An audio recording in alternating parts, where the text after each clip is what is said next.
Oh, hello. We are live, gentlemen. Welcome to Sci-trek, your sci-fi TV and movie channel on this quite dark and miserable autumnal Sunday.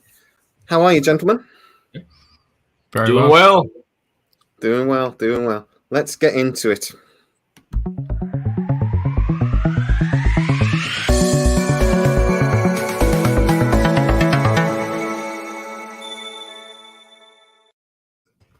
I don't know why I said let's get into it. Such a strange. Let's get into it. I don't know why I did that. Anyway, Dude, you're hyped for Ask Me Anything. I'm hyped.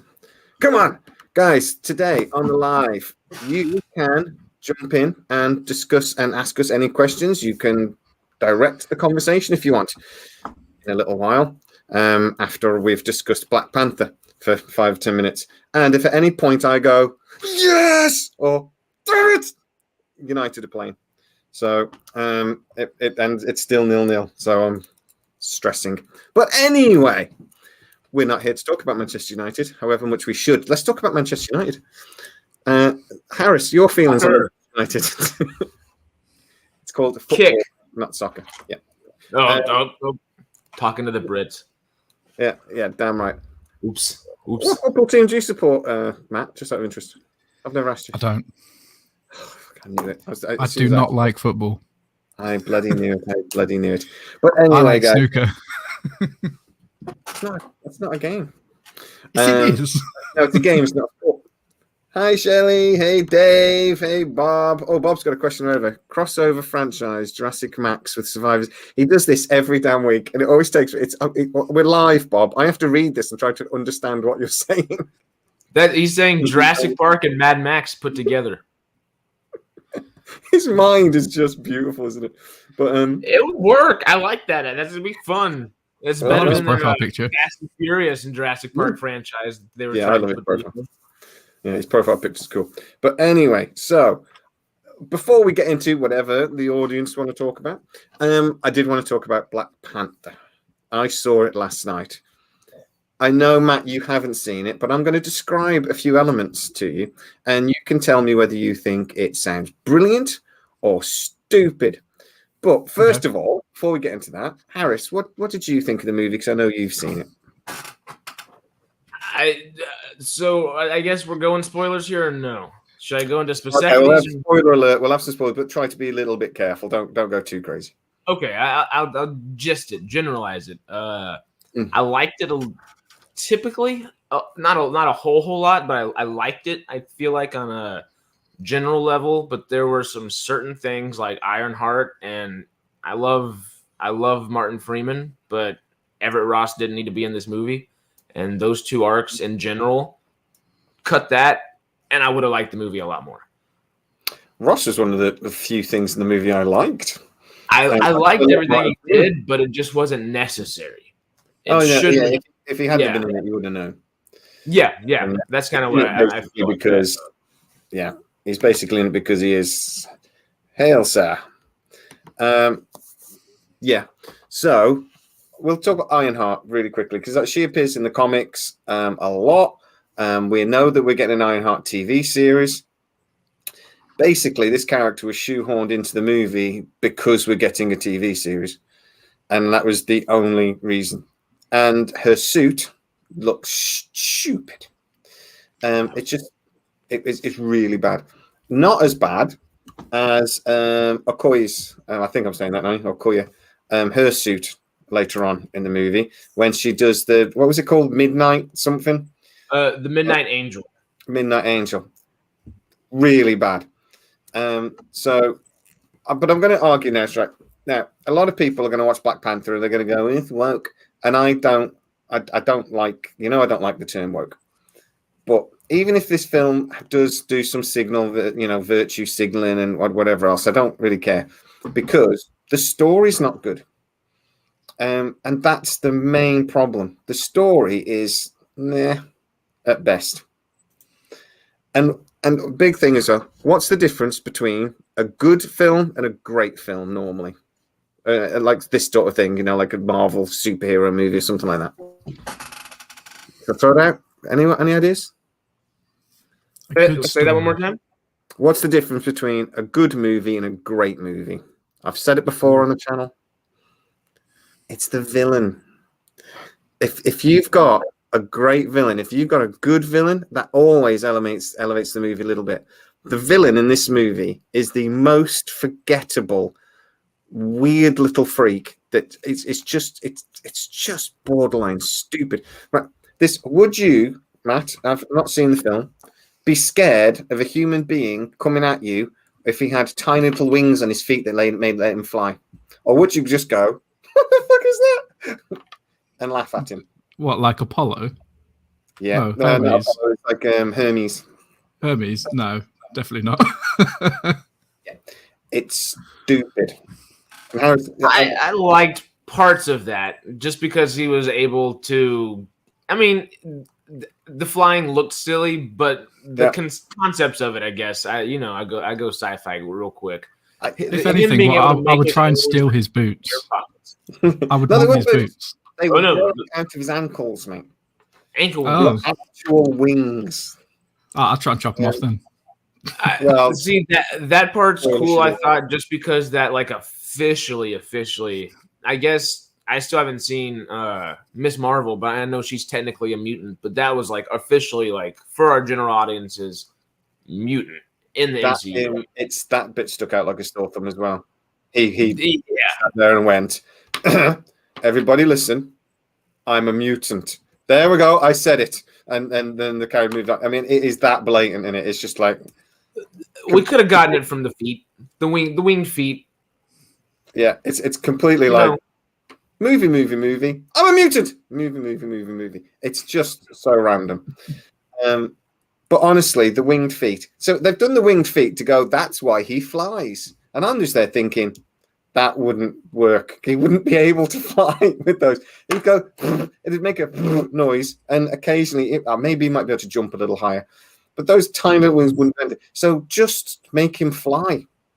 Don't put fucking... I don't know if it was something in the comic or... Yeah, that's been in the comic since the 1930s. So that's got a long history there. So leave it out.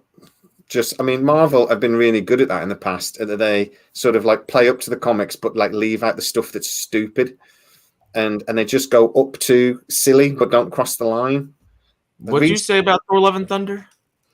Recently, they're dancing all over the bloody line. They're like, screw the line. Let's run over it and see how far we can get before people really get angry at us. I'm just like, I'm starting to get really pissed off for Marvel. I just think. They're some of my favorite movies of the last 10 years. And now it's 4 for 4 for me. They're just crap. They peaked, didn't they? They can't reach the peak. This was at least better than a lot of the other recent ones in a term of like tone, because they actually kept themselves self-serious the entire film instead of making fun of the place that they're in. So that was nicer. But it just it wasn't that return to that gold standard that we were looking for. I was really hopeful. There's some very cool scenes in this movie. Yeah, some of the visuals are stunning. Some of the special effects are again really dodgy. Some of the special effects with where he's flying, what is called Namor is flying, are not good. And this is their flagship. They're better than Ironheart's. What? Oh, jeez, that was just rubbish.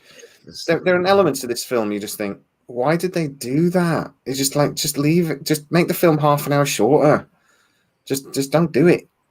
But also the villains, the whole villain thing. These blue dudes, they're not scary. All the way you're just thinking, the Avatar ones are better, or it's just like they're just not good. I mean, they're fighting on the bridge. I was genuinely worried that Okoye was going to die because I really like the character, but and then she just doesn't, and then she gets a stupid suit. I'm just like, it's just a terrible movie. My sons loved it. I could say, "What do you think of the film, guys?" And they go, "Oh yeah, it's great." And I was like, "Going, you're wrong. You're both wrong, and here's why." And they just stood there for 20 minutes explaining it to them. Yeah, the Talocan, like Atlantis-esque stuff is definitely the best, but it just doesn't grab you like you want. Like Black Panther did so well originally. I know it's not everybody's favorite, but it did so well because it grabbed everybody, but it grabbed a culture particularly, where they tried to do the same thing with Talokan and Namor and all of that. And who's that speaking to? Because I don't know. It was good, but it just didn't hit the level it needed to. Yeah, well, I was waiting for them to go Atlantis at some point, and they didn't. They never mentioned it. At least they had enough sense not to do that.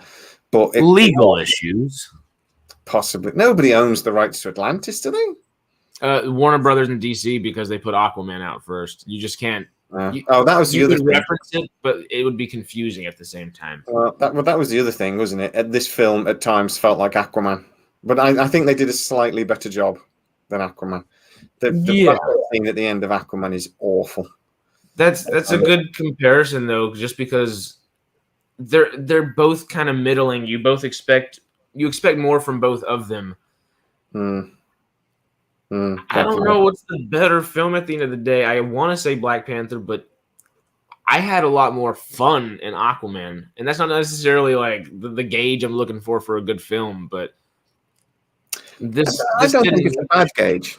You should be entertained by a movie. I don't really care if a film is woke or silly, or think if I'm entertained by it. I have quite a serious job when I'm not doing this. And then, when you watch a film, I want to just brain off, popcorn, and I don't.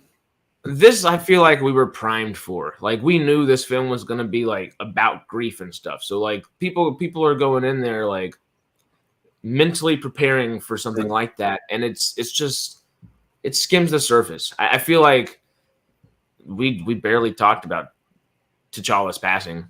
I mean, that should have been a much more central focus of the film, and it wasn't not, but it was more very surface level. Keep moving instead of actually dealing with what the ramifications of not having T'Challa are anymore. Yes, we got that personally from Shuri a little bit, and from oh my God, what's the queen's name? Angela Bassett, Ramonda, Queen Ramonda, and we get some of that, but it's just it's good for those character beats and a little bit of Nakia, but it's such a large world, and now that Wakanda itself is being attacked by another large underwater world, and it's still a part of the wide world itself, and it's engulfing all these different little triangles within the plot. It just doesn't hit that beat that you want it to. Yeah, don't care about that either. They've left it on this cliffhanger with obviously that this is going to be the plot of the next movie or whatever, and I'm just coming away from going, I don't care in the slightest. I mean, I do love Martin Freeman, but Everett Ross and Contessa de la Fontaine were they were in here to set up something else. And I like that in the MCU, but it has to be done naturally and fluidly. And this wasn't not natural because it did fit to a degree, but it was jarring for what the actual story itself was. I feel like this would have been better self-contained, because if Wakanda had help, if they were in talks with Everett Ross, why didn't Everett Ross say, hey, CIA, or hey, S.H.I.E.L.D., SWORD, whatever it may be, we need some help right now. There's some crazy things going on. What's happened to S.H.I.E.L.D. and SWORD? We saw him in space. So he's the director of SWORD, I assume. And Contessa de la Fontaine's now the director of S.H.I.E.L.D.? Yeah, and we've just not seen it since. It's like 4 or 5 movies now. It's not been mentioned. I know it's coming into the thingy wars that we're coming into, but it's just not been mentioned. But anyway, we can talk about something else, because I think Matt might fall asleep. Talking about something we've not seen. Well, I was trying to find a decent in to talk about other Marvel films that have been good this year, because I think there's only been one that I was genuinely excited for and I actually enjoyed, and that was Spider-Man. Not really a Marvel movie, but yes, it was very, very good. Actually. How is it not Marvel? It's Sony. Sony, really? It's Tom Holland. It's in the Marvel universe. Sony's Marvel. No, because it's filmed at Sony Studios, isn't it, as well? Mm-hmm. But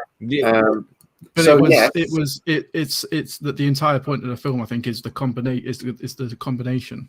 Yeah, and it's the Marvel side of it and the Sony side of it. In association with Marvel, isn't it? But yes, it is sad though that the only way Marvel can make a good movie is with Sony. Saying that, but then Sony tries to make their own, and then they're twice as bad. Well, Venom Carnage was bloody awful. Morbius was bloody. Both those movies. The problem is they're Sony, Marvel. Sony isn't. Not Sony, yeah. Marvel and Fox are the same company now, Panther. But yeah, Sony's still very much on its own. Still one of the largest companies on the planet, Sony. But Sony make Doctor Who. You also? Sony make Doctor Who. Do they? Yes, they do. They own Thingy, don't they? Yeah. They bought MGM Studios. At I forget what it's called, Silver something or something like that. Studios, but Century City. They bought Century City, didn't they? So that's now Sony Pictures. But anyway, lost my train of thought. I was going to say something else.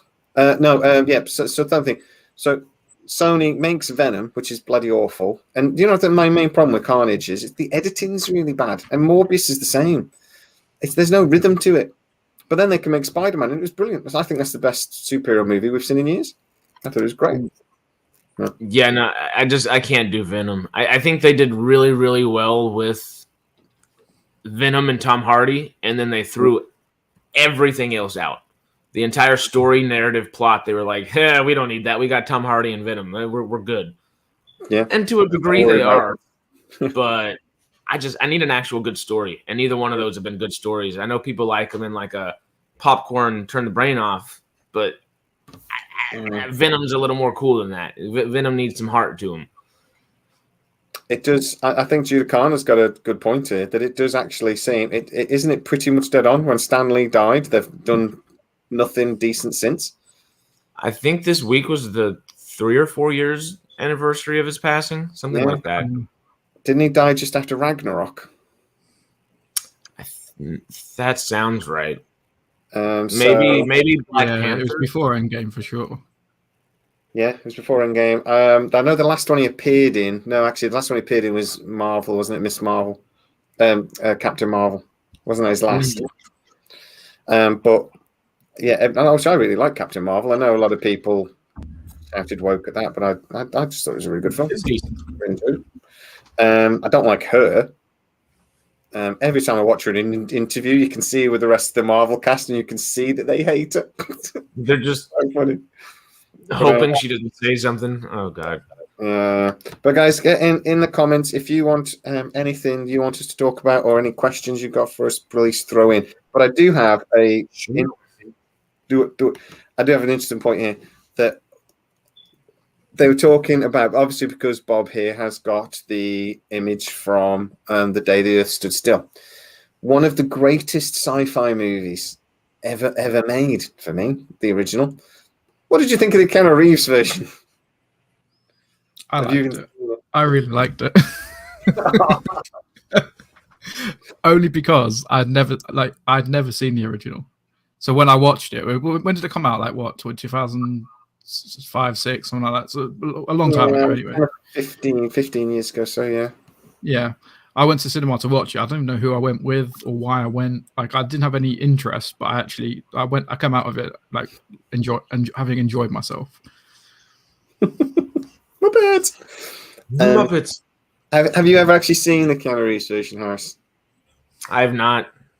I've seen the original version, but I haven't seen the Keanu. I mean, the thing I love the original though is that the special effects were done on no budget because people didn't want sci-fi movies back then. They didn't know what it was. It was a B movie. It was the film you went to watch before the proper film was on. But there was like just this golden age of cinema where they just kept making these great movies like them, with the giant ants, and then they made this film, and they made there's a tarantula and all these great B movies. But this was just it's probably this really was the start of UFO sightings and things as well. It really sparked like 10 years where just everybody kept freaking out. It's just such, but the Keanu Reeves version was such a bad movie. The only thing I liked about it was it had this the weapon that he had that was going to destroy the planet was a nanite. You know, those tiny little robots, and all these robots did was take molecules apart and replicate. So it was like this cloud, and it was sweeping across everything. It was just taking everything apart. And I just remember at the time thinking, that is a wicked weapon.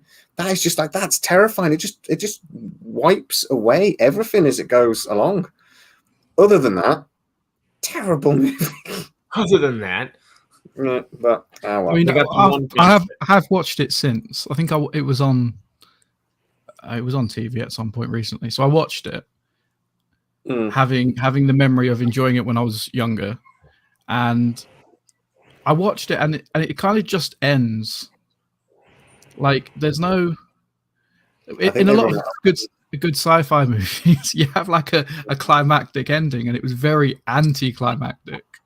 Yeah, so I don't know if my enjoyment of it's just because I was younger and it was the first time I'd ever watched, you know, maybe it was like one of my first like proper cinema experiences or something. But that makes a difference, doesn't it? Really. Yeah.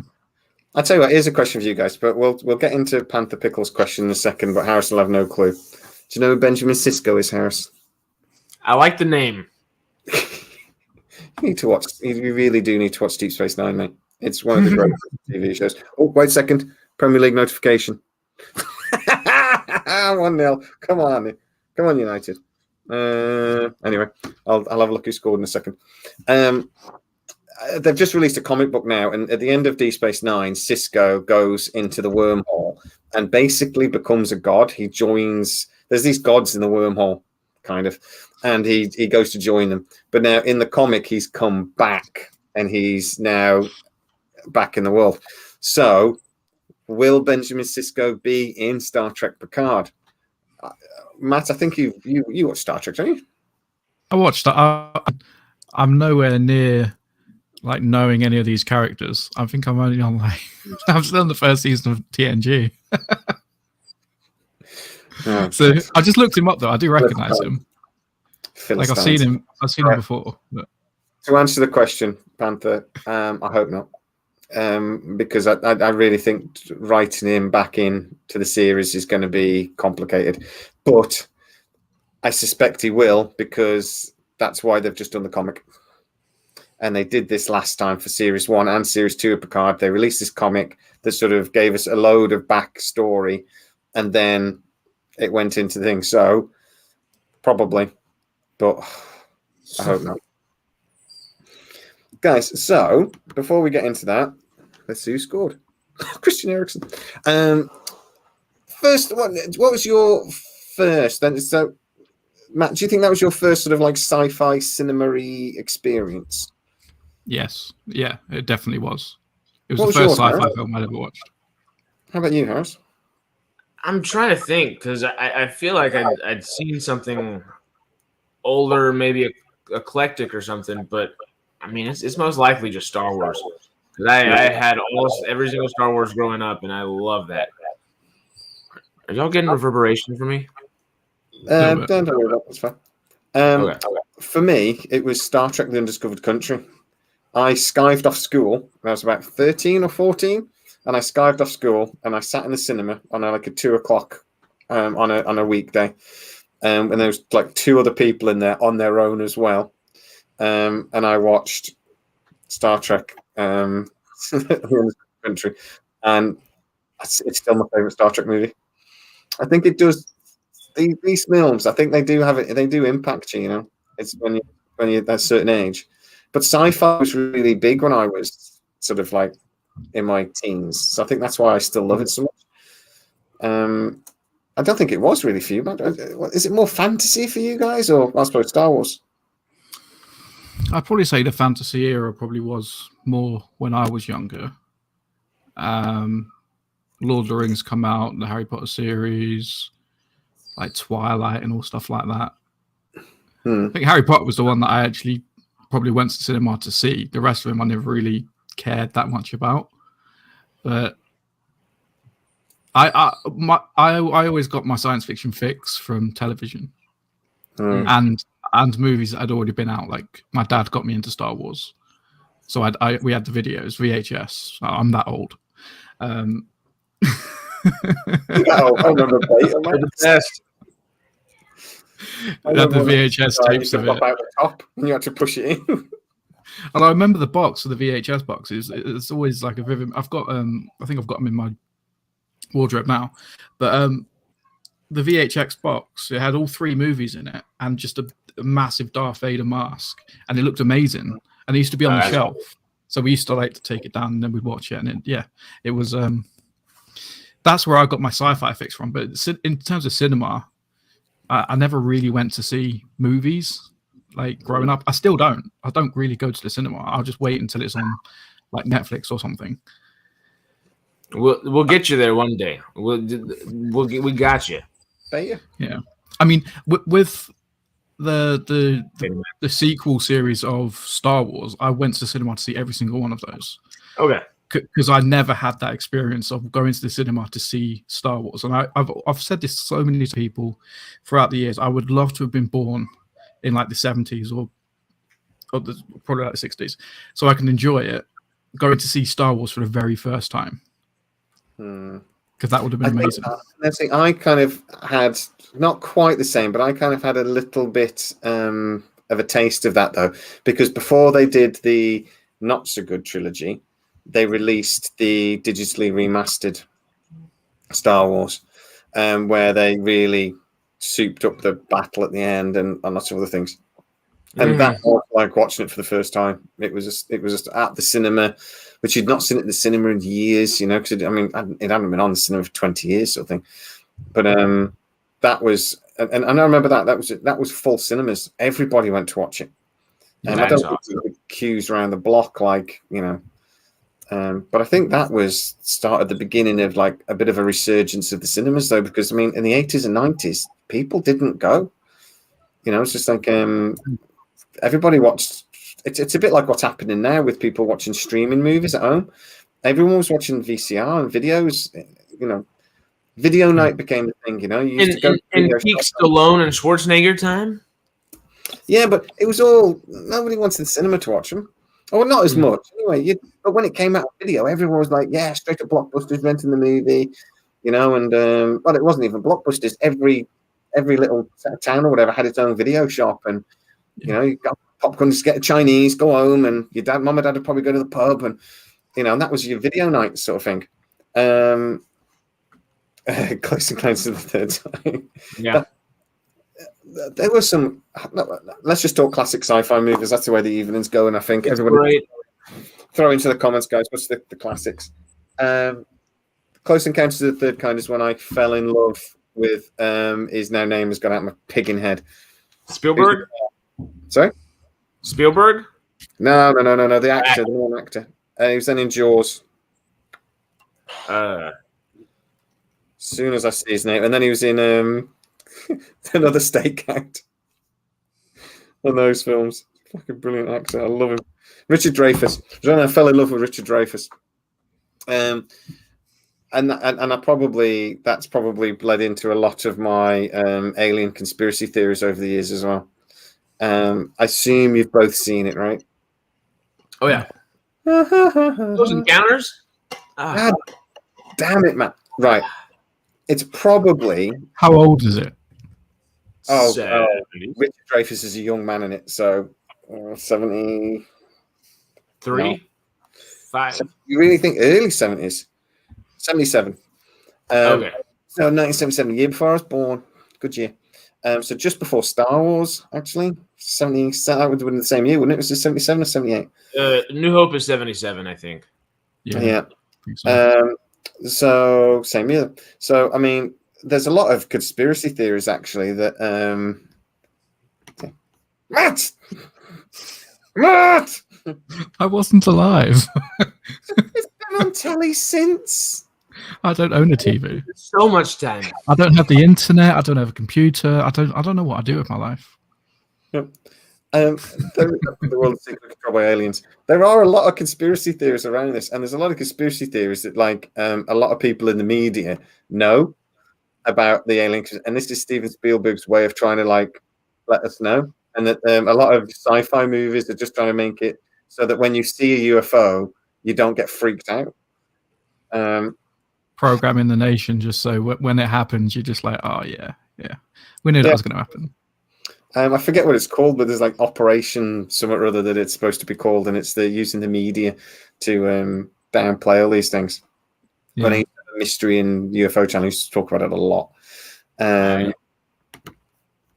But whether it's true or not, but I mean, it's such a great movie. And so there's actually, though, you look back on it, when I was a kid, I remember watching it. I thought it was boring as crap. I thought it was so slow. But watching it as an adult, I can appreciate it a little bit more. But I hated E.T. as well. I thought E.T. was boring. Really? How do you hate E.T.? Really? Boring? It's too slow. I loved E.T. Oh, I used to cry at that film. It's so good. Yeah, I can see you crying at that film. And the bit where he gets drunk, that's funny. But other than that, I just thought it was a bit slow.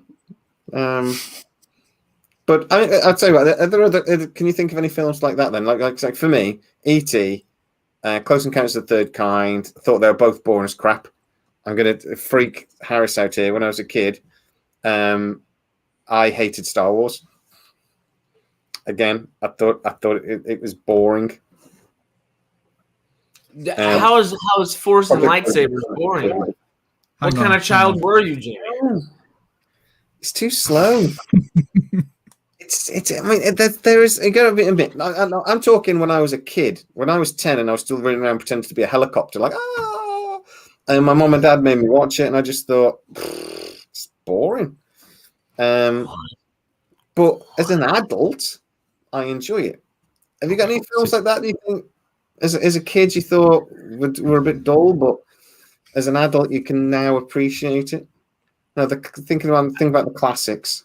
I feel like there might be some shows that were kind of like that, but I feel like with movies, I always thought, oh, that's weird, but interesting. And then I kind of actually learned what things typically were. But I don't know. I mean, the only thing I can think of something like that would be The Giver or something like that, where I was forced to read it and watch it when I was younger kind of deal. And then you kind of revisit it a little older and you're like, oh, well, that actually is good. Not just forced reading. That's why they forced it on us, at a young age. I feel like Doctor Who was probably mine when I was growing up, because it was like reruns and stuff on TV all the time. And I didn't really like it. I thought it was a bit shit because it was like horrible sets, terrible acting. It wasn't until the revival, when it got good for me. I know that's gonna, like, some people really like the classic series. I'm not. No, it wasn't until the 2005 revival that really made me as big of a fan of it as I am now. And I do appreciate the classic series. I have gone back and watched them. I appreciate them for what they are, but they're not what got me into it, if you know what I mean. The revival started with the 9th or 10th one, right? Doctor-wise? 9th, yeah. Christopher Eccleston. Okay. Yeah. Okay. That was in 2005, and then 2006, David Tennant took over. Yeah, the David Tennant is when it got good. I mean, don't get me. The Eccleston series was much better than anything before, but you could just say they were doing it very quickly, and Eccleston didn't really have his heart in it. He definitely didn't. Yeah, with Tennant onwards, though, it's amazing. It got brilliant. And then under Matt Smith, I thought it was just as good. But I'm so excited for what they're going to do with Doctor Who now with David Tennant. I'm not sure about this new Doctor though. I've seen him in a couple of things, and I can't quite see how they're going to do it. But I think it's going to be good. I really like him in Sex Education. That's that guy in Cuddy or whatever his name. Yeah. Ncuti Gatwa. It's spelled NQT, but yeah, it's Ncuti. QT, okay. Okay, I'm going to have problems with that. I keep getting yelled at for saying names wrong. How hard would it be for you to go on YouTube and just listen how people say names? That's literally what I did. As soon as he got announced, I was like, how do you say Ncuti Gatwa? And there was a YouTube video going, Ncuti Gatwa. And I'm like, okay, now I know. So I'm just going to say it right from now on. I can't be bothered.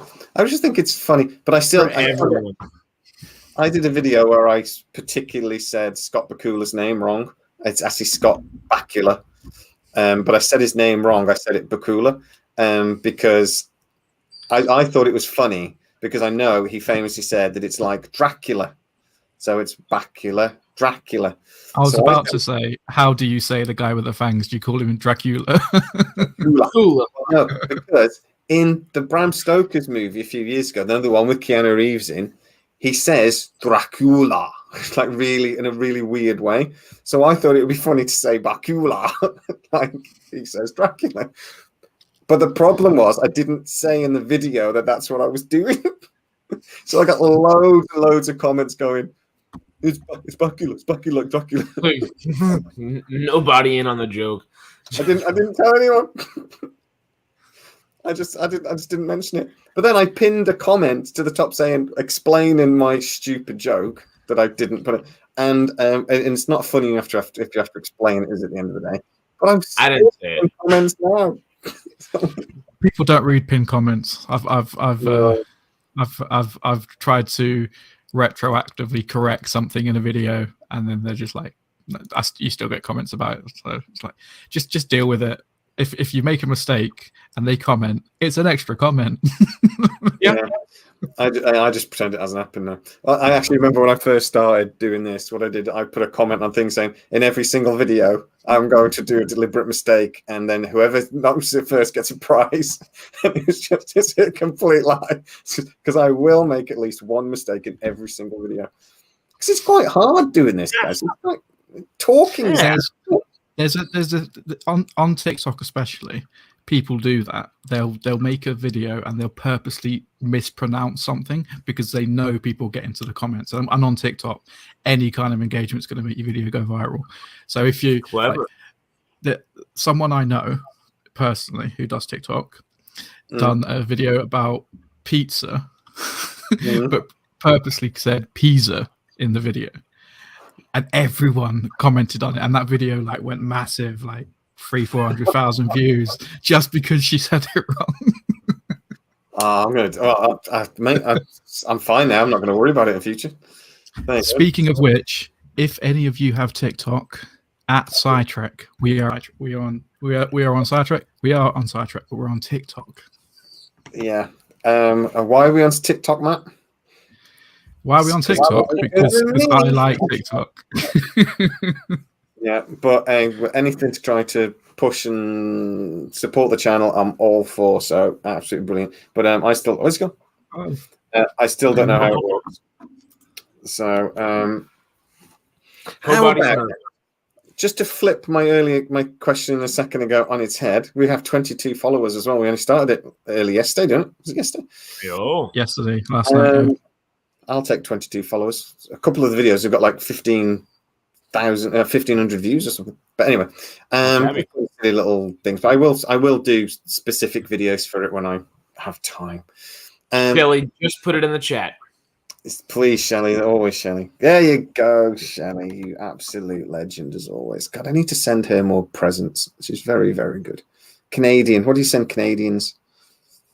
You know, syrup, sweaters. Syrup? I think syrup. Syrup. They got. I'm just trying to think of the most stereotypical Canadian thing possible. A big bale of hay, because they say "a." Sorry, Shelly. Shelly's going to run away now. Hey, if she's in Alberta or British Columbia, she might have some really good burgers. Just send her a bunch of patties. You know. Sweet bacon. It's the carnivore in me talking. Not Canadian bacon. Canadian bacon's crap. You need proper bacon. Like maple bacon over there. There you go, Bob. So is Megan science fiction or horror? It's sci-fi horror, isn't it? Yeah. There you go. Done. Easy. It's both. You can have cross-genre movies all the time. You get sci-fi horrors. What's the greatest sci-fi horror? The Thing. Event Horizon. Oh, we've had this conversation. Actually, no. We were talking earlier about movies from your childhood, and I was thinking about some that I don't know if they count. They must count as sci-fi actually, but one that I used to watch all the time, I absolutely loved, but I've not seen it for probably like 10 years. I don't know if you've seen it. It's called AI, Intelligence. The little kid, the annoying little kid who was famous for like 5 minutes in loads of films. That's Spielberg. Yeah, as well, the guy. I think he's the kid from Sixth Sense. Yes, he is. Yeah. Haley Joel Osment. Sci-fi horror. I absolutely love that film, And there was another one, Bicentennial Man. It was a Robin Williams film. Bicentennial Man's great. That was fantastic, but no one ever talks about it. Like I've not bombed. That's why. It was so good. It lost. You and me, we're the same. I fucking love it. It's very. You're a bit of it. Did you like rom-coms, Matt? By any chance? I love rom-coms. I don't know why I'm saying that like it's a bad thing. Rom-coms are right. You put Sandra Bullock and Hugh Grant in a movie, and I am one happy little camper. Love Actually is fantastic. One of my favourite films of all time is 2 Weeks' Notice with Sandra Bullock and Hugh Grant. I watch any time. I'm so happy. What Women Want? That was a good film. Yeah. What Women Want? Yeah. Oh dear. Quickly, best rom-com or your favorite rom-com ever? 2 Weeks. Because I'm not the biggest fan, but The Proposal is just too good for me. I love that one. I tell you what, actually, Cary Grant, Father Goose is the best rom-com ever made.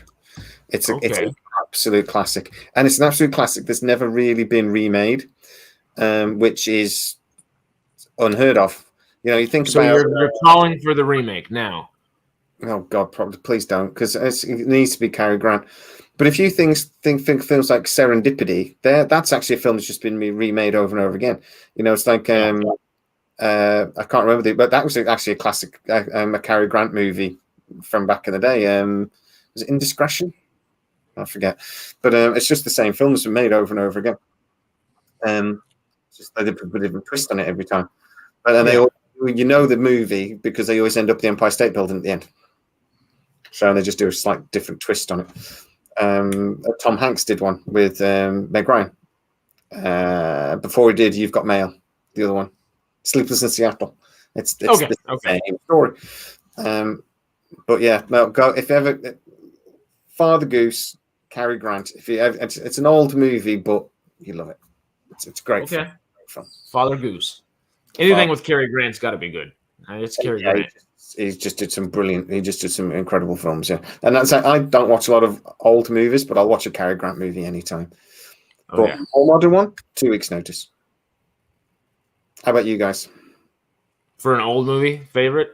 Just rom-com, whatever. Or just rom-com. The Proposal. The Proposal is my favorite. It's not that old, but I just love that. I'm not the biggest rom-com guy, but that one hits me. It's Ryan Reynolds and Sandy Bullock and Betty White. Betty White's amazing. Have you seen some of the behind the scenes sort of like adverts they did for it where Betty White's it's so good. Reynolds. Those sets would be the best to be on. Yeah. She's calling him all the swear words and having to go with him and really being really nasty. And then Sandra Bullock's going, well, hello, dear. Right, so just go get a cup of tea. She's a national hero, Ryan. A national hero. How about you, Matt? Go on, throw us one. I don't know. I'm looking at a list of them to see if I recognize any.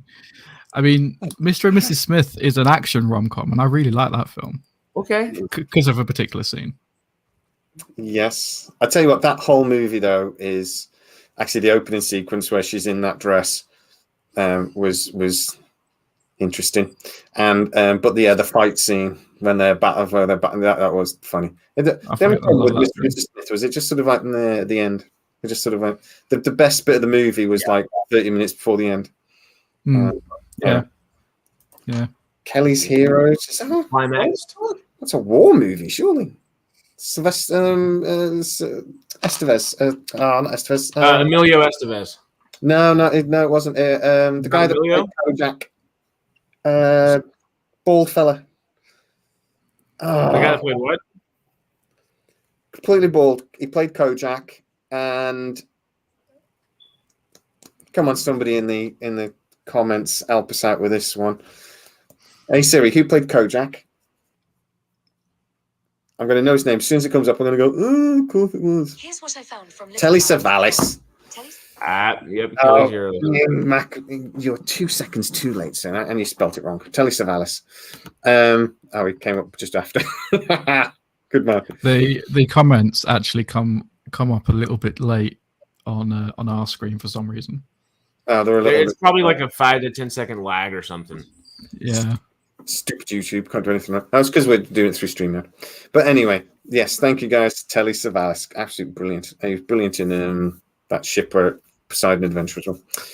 No, not Poseidon Adventure, the second one. He was in the second one. Right, we're really going off topic here. We're not that we had a topic today. Oh, yes. That's a great sci-fi movie. Demolition Man.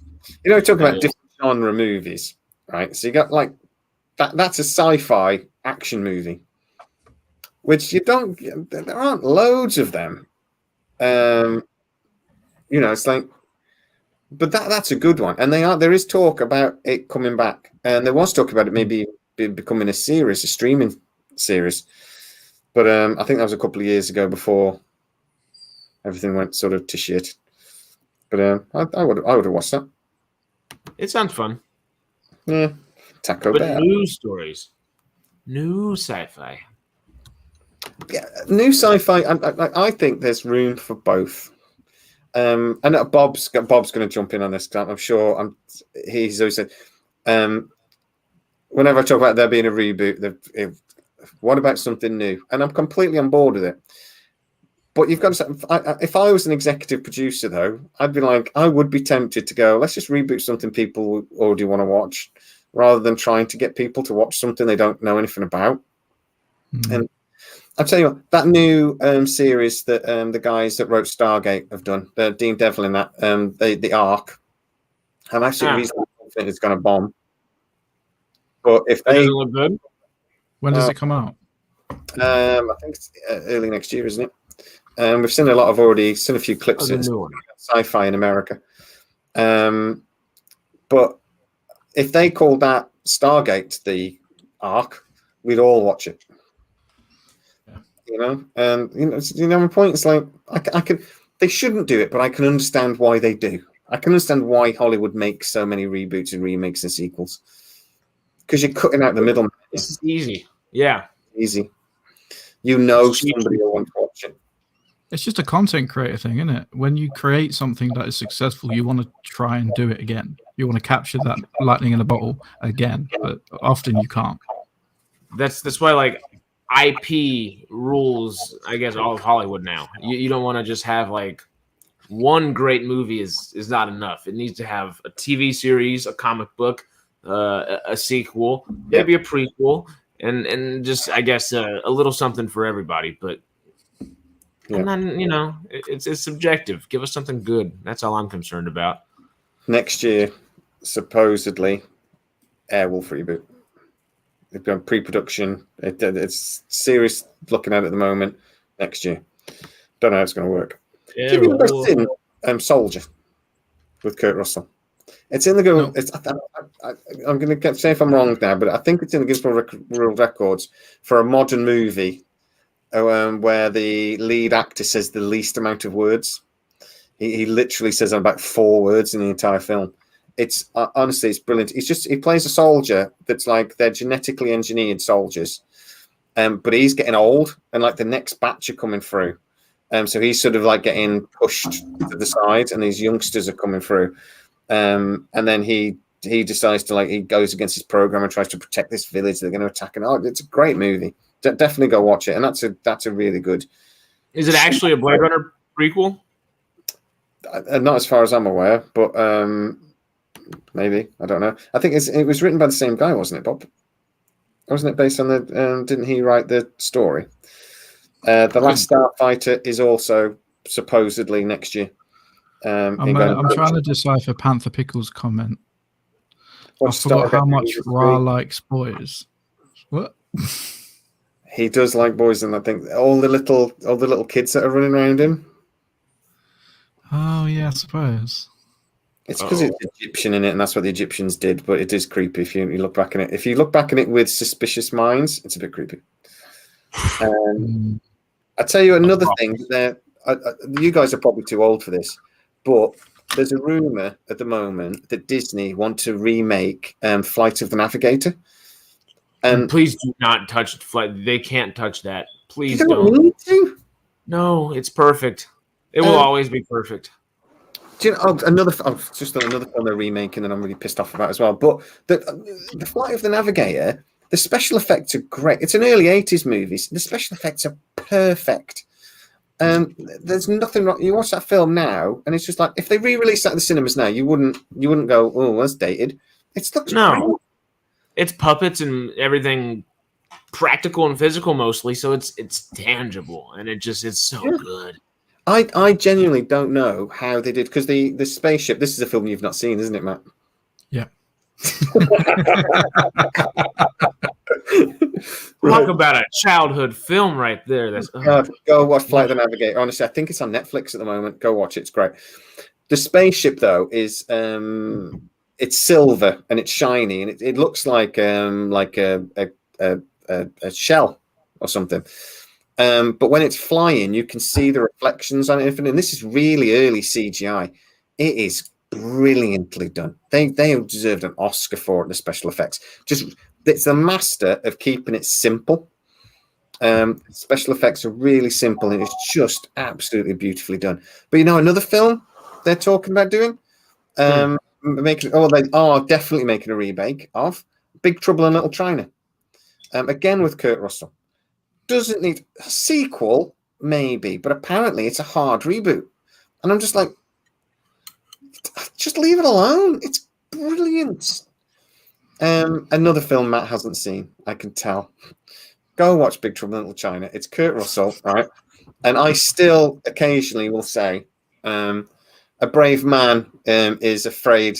A brave man isn't afraid of the weather, but a wise man knows when to get out of the rain. And that was a line from Big Trouble in Little China. It's a brilliant movie. That's honestly. So this is your homework, Matt. Flight the Navigator, Big Trouble in Little China. I haven't got time to be watching. The only thing I've been watching recently is Manifest. Oh, you did want to speak about Manifest, didn't you? And you talk about something that I've not watched there. So, I do want to speak about Manifest because it is good. Have you seen it, Harris? I can't take it seriously, but I haven't. I have not. Don't take it. The first couple of seasons were really good. I really enjoyed them. Because for anyone who doesn't know, Manifest is about a plane that disappears. Basically, it's the Malaysian Airlines flight, just in television. It just disappears, but then they come back 5 years later. This is where the science fiction bit comes in. They come back, and then they've all got they haven't all got powers, but some of them do, and they have premonitions. They haven't aged. No, they haven't aged. They get premonitions of what's going to happen, and it's cool. But it has kind of lost its way. But it got cancelled. The third season, it lost its way a lot. But then it got cancelled. But they left it on a massive cliffhanger, which is why I wanted to watch it again. And it's just been picked up by Netflix. So we've got 10 episodes on there. And next year there's going to be another 20 drop. But the thing with it, I thought it was going to be more of a science fiction-y kind of television show. It got a bit religious-y, didn't it? But it got very religious, talking about Noah's Ark and all the animals, like rhinoceroses and things like that. Well done. Just to think, his challenge today was to squeeze rhinoceroses into a sentence, and it still makes sense. Well done. Well done. I tip my hat to you. But yeah, it did. It got very biblical, but it's still good. And this current season, I would recommend it. Just it's a little bit predictable. Okay. The thing I liked about the Manifest, the thing I really liked, was that if when they disappear for that long, the early first season, the guy that drowned, but then he disappeared, but he was only gone for a month or something. But then once he came back, 3 days. 3 days. Once he'd come back for 3 days, he drowned. He was in the middle of and he just drowned. So the water just started pouring out of his face, and he drowned in the middle of dry land. So I thought that was clever. I did think that was clever. But that's the whole point of why I want to see the end of it, because the idea is they're trying to survive the death date, because they were gone for 5 years. So 5 years from when they returned is June 2024, something like that. And that's when they're all going to die, unless they solve the callings and somehow avoid it. Because there's one character called Zeke who did manage to survive I was just going to ask, did Seek survive? I don't know. Oh, there you go. Did you not see that? Oh, it was so good. It's going on so good when I stopped watching it. His fingers started to drop off and stuff when I stopped watching it. Yeah, because he originally died in a cave and just froze to death. But he does like follow the callings, and eventually he manages to overcome it and he survives. So they know it's possible, and that's the direction they're heading in. Yay! Yeah. So is it just Lost with powers? It is Lost with powers, but showing up again later. Kind of, yeah. Instead of being on a desert island, they've just parallels in tone and everything. So this is Lost and Pushing Daisies put together. Yeah. Actually, that's not far off. I'd love Daisies. Pushing Daisies is great. I haven't watched it all the way through, which is so short, so I should finish it. But I don't want to, just because it's great. Lee Pace. Yeah. If you haven't subscribed to the Sides channel, please do. I'm really trying to get that channel going, and there's I'm really struggling. Nobody wants to watch it. Please watch it. It's great. I'm starting to do mystery videos on a Friday. So Friday is Mystery Machine, and I've put the first video up, and I'm going to talk about Göbekli Tepe because it's just the weirdest place on the planet. And then I've already done the second one where I'm going to be talking about quantum entanglement because that's a weird as crap as well. Witchcraft is evil, damn it. But then I'm going to talk about mysteries, but so that's just a fun little thing to do, just because I want it. I'll be watching. I love that stuff. I'll be there. We'll do some live videos as well at some point, and if you want to talk about anything really crazy. But I'm going to. I had a channel before, and it got very conspiracies, and I got yelled at by a lot of very angry people, particularly when I said, well, this doesn't make sense, and I would argue that because when people have their theories, they stick to them. And I know people get very angry. So I want this to be a little bit more lighthearted. Talk about mysteries and talk about stuff, but I don't want any death threats because I got them. And I don't want to be called a shill as much. So, but yes, I got more than one person. There's nothing wrong with being a shill. Yeah, Amazon pay you a pretty penny. Like, there's no shame in that. I've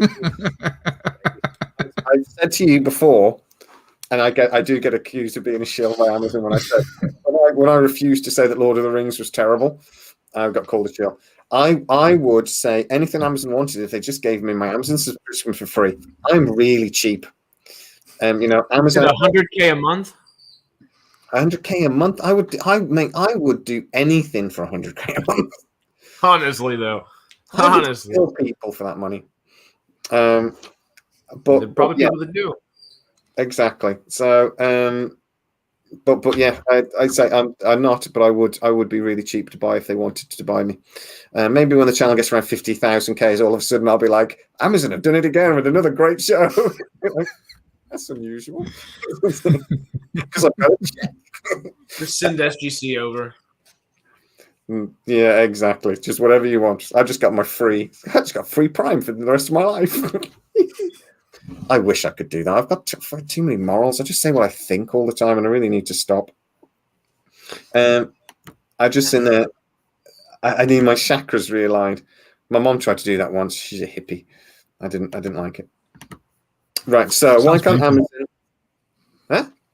It sounds painful. Yeah, she put these crystals on the back of my head. I'm just aligning your chakras. Oh, sod off, woman.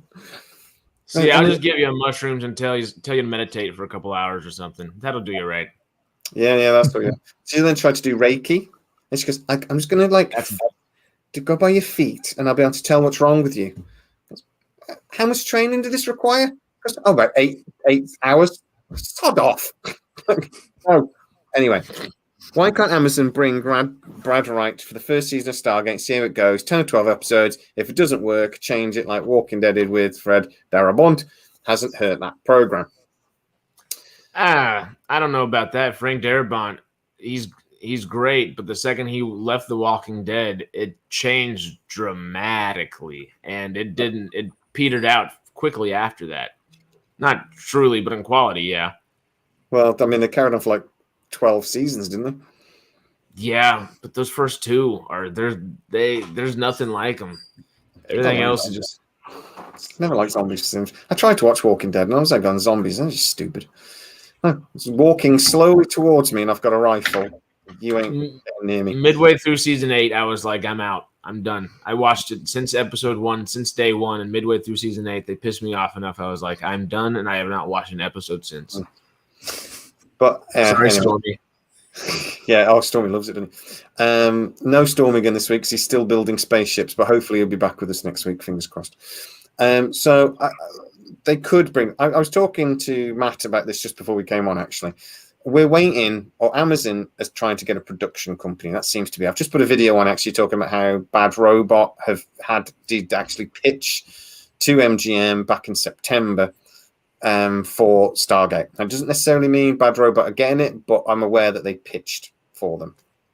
I've been made aware. I think other companies have as well that would like to produce Stargate. So the first job seems to be get a production company. But then I was saying to Matt before, why then couldn't a production company then approach Brad? We know Brad, they don't want Brad's script. We know that. If they wanted Brad's script, they would be talking to Brad. They're not. They don't want it. But any production company can hire who they want, can't they? Should be able to, I reckon. Unless it's written in the contract otherwise, yeah.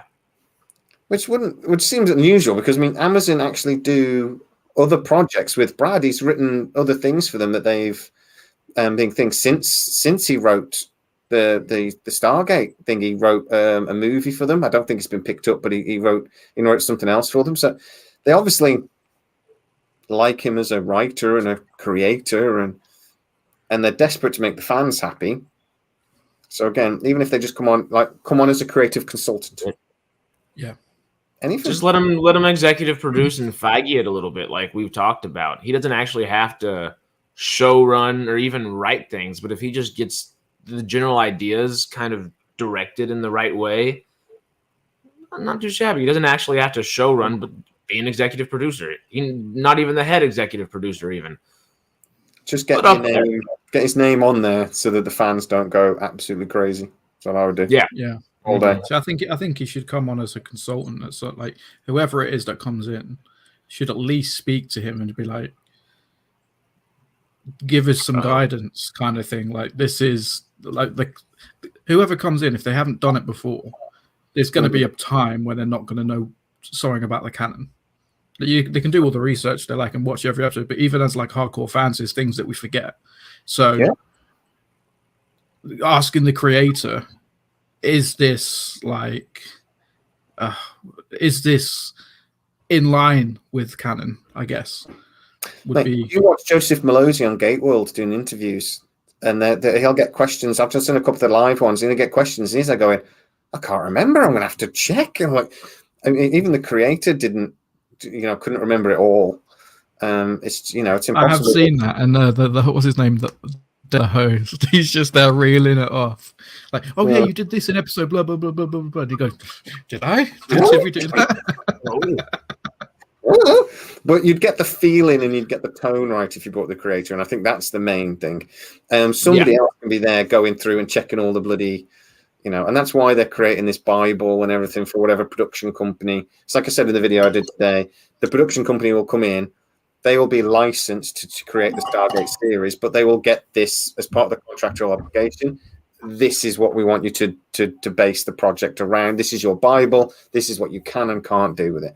Even though Bad Robot apparently went in immediately and went, "Well, we're going to do a timey-wimey thing, and that's irrelevant." And I go, "For fuck's sake, Bad Robot, stop doing timey-wimey things. We don't like it. Stop it, bad reboot. Stop it." Yeah. We didn't like you when you did it with Star Trek. We knew what you were doing. Don't do it again. But what if Amazon did do a Brad Wright continuation and a separate, unrelated reboot? I'm assuming within the Stargate universe. Could that work? That's kind of what DC are doing with like Batman and everything else at the moment. They've got like separate universes cracking on, and just. I think that would just confuse things. It would just be confusing because you'd have some people watching the main show, some people watching the spin-off show, and there'll be two separate entities, and it would just be confusing, and then no one will know where they are. That would divide the fan base. I think it just leads to a divisive fan base because some people are like, well, this is the real Stargate. No, this is the real Stargate. And who's to say? I think it'll kind of work for the Batman series because it's going to be a cartoon and then 2 live action series, isn't it? One Batman Beyond and then a regular Batman. Batman Beyond is set in the future, so that could work because it's in the future. Batman, and then Ben Affleck's coming back as Batman. So they're same time period, different universes. Yeah, I don't agree with that. Yeah, I don't agree with that happening. I don't think they can do that for long. I was talking to somebody before this came on, actually, because he was talking to me about the Batman thing, and I was saying there is 100% going to be a sequel to the Batman with Robert Pattinson. But I don't think when they decided to do that, though, Ben Affleck wasn't coming back. Now Ben Affleck has agreed to come back, and David Zaslav is going as the new CEO, and he really wants to push that. He wants to keep all the best bits of the DCEU and forget all the crap bits. So Ben Affleck's looks like he's going to come back. So you're going to have 2 competing Batmans. You're going to have the Robert Pattinson Batman and whatever Ben Affleck does. That can't work. And Michael Keaton, right? And Michael Keaton he's in the CW. At the moment, he's stopped. But I am 100% on with you that he's doing Flash, though, right? Yeah, Michael Keaton is returning in the Flash as an alternate version of Batman. Yeah, but it's a multiverse Batman, isn't it? So that's how they get around that. But I'm with you though. If they do the Batman Beyond, if you need a geriatric Batman, it's got to be Michael Keaton. Please, all day. If they don't do that, they're fools. Absolute fools. And obviously, we had the sad loss of the voice of Batman, Kevin Conroy, which is he's just so good. He could have been a good geriatric live action Batman, just because he was kind of always a scrawnier, kind of skinny kind of guy. Maybe not scrawny is not the type of word, but he was a thin kind of guy that would have looked good as like an older geriatric Batman. But the thing is, you guys are too young to realize though what an impact Batman the animated series had. Before that, I tell you what you can do is try to get into the familiar frame of this. Watch an original episode of He-Man, right? Which is really cheesy. I mean, I loved it when I was a kid. I watch it now and I'm like, oh my god! I've seen He-Man's as an adult, and it was not good. No, it was. It's poorly made. What they would do is they would just have a picture and just the mouth moved and things like that, just save money. It's like, and then Batman the animated series come out, and it was so much better than everything else. I used to sit down on a Saturday morning and sit and just wait for it to come on, and just like it was just beyond. It was so good, and his voice was one of the reasons why. It was just absolutely phenomenal series. He'll be missed. And when the next couple of animated, Bad Robot are actually doing a Batman animated series with Warner Brothers, he was supposed to do the voice. So I've missed. Too young. Yeah. Oh, he's only was he 66 or something? Yeah, he was not all that old. He was young. Yeah. The powers that can pass on Brad Wright's script, I wouldn't like it. However, he's still full of great ideas, and that's what we're saying, isn't it? He just because they don't like his script, don't mean anything. The world's completely different now to 3 years ago when he wrote that script as well. So I don't think Brad Wright would even be bothered. I'm absolutely certain he would just go, "Yeah, it's a different world now. Let's do something new." I don't think he'd care in the slightest, and we know he wouldn't because he's been on Twitter saying, "I would love to have been involved." I got a load of people. I basically did a video last week saying it's confirmed. He's confirmed that he's not involved, and I've still had a load of people going, "You're a liar," and having a go at me. It's literally on Twitter. Yeah, that's not what he said. That's not what he said. And I was like, guys, come on, you don't have to read between the lines much here. He says it would have been fun at the end. That's how he ends it. I mean, come on. But I've got a couple of trolls that really don't like me, regardless of what I say. So, but anyway, guys. It's been emotional. We're past an hour. My voice hurts. Ugh. We've sorted the world out once again. Well, as always. Yep. What have we learned today? There are rhinoceroses in the manifest. If you want to go watch that. There are actually no rhinoceroses. I just had to say rhinoceroses at some point during this live stream. And it worked. Do they even mention we gave it away quickly? Noah's Ark is involved. That's what I was saying. I know how I'm going to link it. Genius, you're genius. We've probably destroyed Black Panther's chances of making $1 billion because no one's going to go watch it now, obviously. The good thing about Black Panther this weekend, though, it did make, as of this morning on Sunday morning, it's $330 million. So if that's the biggest of the year so far, really, I think, opening weekend wise. It's going to hit $1 billion. It's just whether it can make as much as Top Gun. But it might not be a million miles away. So my next thought, real quick, though, is if this gets to 300 million, where are we going to see Avatar 2 at? Because I think that's gonna blow this out the water. Because everybody was saying, okay, so it's Black Panther or Avatar 2 is going to be that Top Gun kind of rival for the year. I don't think it's going to be Black Panther. I really don't. Avatar 2 is going to be its real big leg to stand on. I think we see that from them re-releasing Avatar, and it absolutely destroyed everybody in the thing. So I went and saw it. It was great. I did as well. Avatar. I'm not excited about Avatar at all, and to me, it looks like exactly the same movie, just wetter. Really? You're watching the extended advert, and it's them, and they're like, "Oh, isn't it nature? And isn't it lovely?" And then there's a load of we turn up in machines and start trying to kill everybody. That's the first film.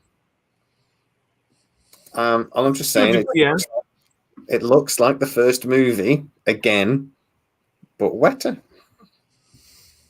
But I think it's a different type of film. It looks like a family film to me, because you remember how Sigourney Weaver's coming back, right? She's like one of the kids or something, isn't she? She's the daughter now, which is so odd. But that's awesome, actually. She looks really good. I think it's going to be interesting. I don't know. I can never bet against James Cameron. Ever. No, if anything, you can do that. I don't think I can name a bad James Cameron movie. I can't. He did a vampires movie years ago that was just my favorite vampire movie.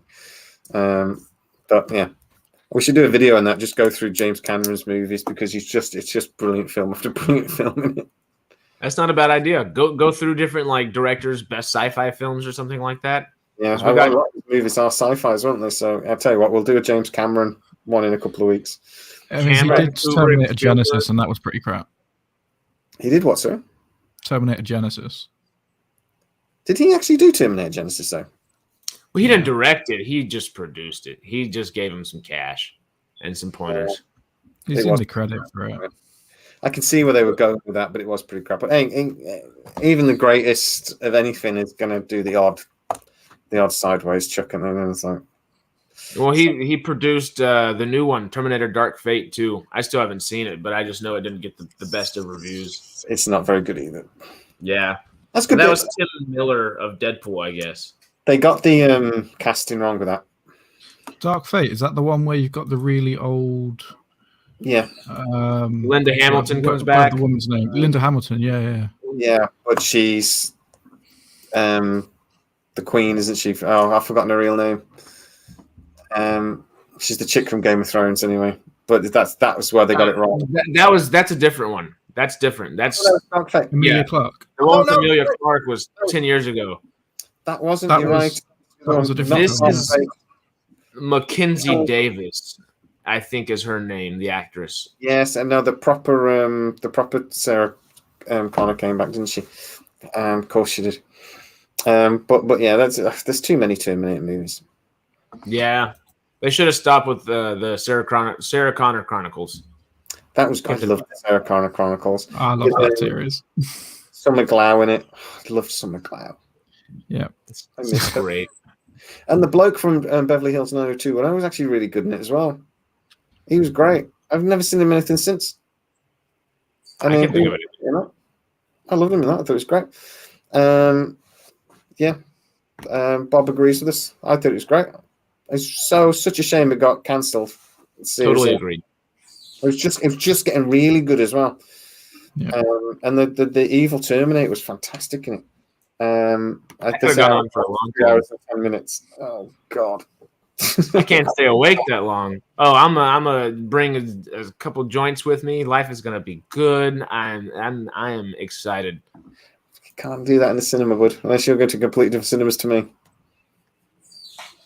I step outside real quick. It's California. To be fair, man, if you light up a joint in the cinema and I'm not set with my kids, someone's getting punched in the face. Oh, the other day, it wasn't Black Panther. What? I gotta remember. Lou, what movie were we at where somebody smoked a blunt while we were sitting in the theater?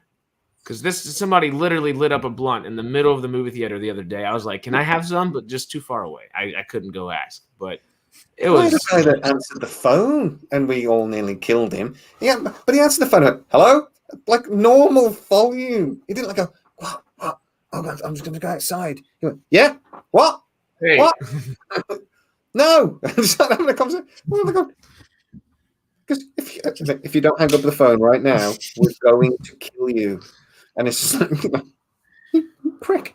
Anyway, guys, it's been emotional. I want to go and eat. Man United are drawing 1-1. I know you're all desperate to know the score. I'm really, really angry. I think it's about to end. 8-8. God damn it. I quite like my team, but they're pissing me off at the moment. I need to get into some other game that's like snooker. I play snooker, by the way. I just don't watch it. Snooker's always good to watch. There's lots of drama. It's great. What are y'all saying? Snooker. You don't watch snooker, bud? Is that snorkeling scuba? What is snooker? Snooker. Big. You know the game. You know the game pool. It's his big brother. Yeah. Right. Playing pool, billiards, pool. Yes. 8-9 ball, whatever. There's the British play it properly. Oh. So you know, like how everything the Americans do is half-assed and lazy. Of course. And we do it properly. So the table is just too big, so you can't actually reach the balls half the time. And the pockets are basically the same size as the damn ball, so it's really hard to get them in. Then the point system is also really complicated because every ball basically has a different points. You've got 10 reds, which are worth 1, and then you've got a yellow, green, brown, blue, pink, and black, and they're worth 2, 3, 4, 5, 6, 7. The fouling system is insanely complicated. So yes, we play a game. We play it properly. You guys, or did y'all just make it really difficult because there's nothing better to do on that island? Huh? Yeah. Kidding. No, man, we're geniuses. Hey, I had to come back with a quip with something. Yeah, but how long's a pool game take? 15 minutes? You can't get a lot of drinking done. Not if you're playing someone well. A snooker game can last hours. Right, a good pool game lasts that long. I'm drinking the whole time. So for me, and also the other thing is, I'm married. So I can go out and say, I'm going to go play a game of snooker, have 3 pints, and I've literally not lied because I've only actually played 1 game because it takes so long to finish the damn game, particularly once you've had a couple. But I'm actually the member of a men-only club where they have snooker tables, beautiful snooker tables, and there are no women allowed. They don't even have women cleaners. Do you hear this anti-wokeness coming from Jay? Oh, yes. I absolutely adore it. But to be fair, there's a women's group like next door. There's a women's club that men aren't allowed in, and they're literally like next door to each other. So you'll have like quarterly dances, right? And you'll just fight on billiards. Nope. They are not allowed in the building. And they meet in the alleyways like a 1960s gangster going. They've got little flick. They've got knitting needles. They've got go crazy. West Side Story comes around the corner. Yeah. Well, ours is actually called a literary institute. So we're supposed to go and read, but really, there's a big TV with sports on and like 4 snooker tables. So, and then a knitting club next door, and I imagine it's just a massive gin bar, because I tell you what, those women come out there destroyed. They have a lovely evening, and they're not knitting. So, they're not knitting. No, they could be knitting and drinking. You never know. Actually, get a pint of lager in the club for £2, which is like $2. I'm coming down to where you live. I was about to say I don't even drink beer. But shoot, I am allowed to take visitors. But guys, come on, we have to go now. Genuinely, I've got to go eat. So it has been really, really good as always. Thank you so much. Thank you everybody in the comments. You've really helped us along today and come up with some brilliant things for us to talk about. Say bye-bye, Matt. Bye-bye, Matt. Shut up, Matt. Don't you say anything. Harris, you go first. Adios, y'all. I'm sorry. I even scared myself a little bit then. Shut up, Matt. Matt, you can say something. I'm so tempted to scream shut up, Matt, at you again, but I won't. Goodbye. I didn't believe him. I thought he was going to do it. I was so tempted. I was like, no, I won't. No, I won't. I'll come and see you next Tuesday. Guys, thank you so much. We will see you next week as always. And this is me trying to delay while I'm trying to find the outro button, but I found it. Bye, guys.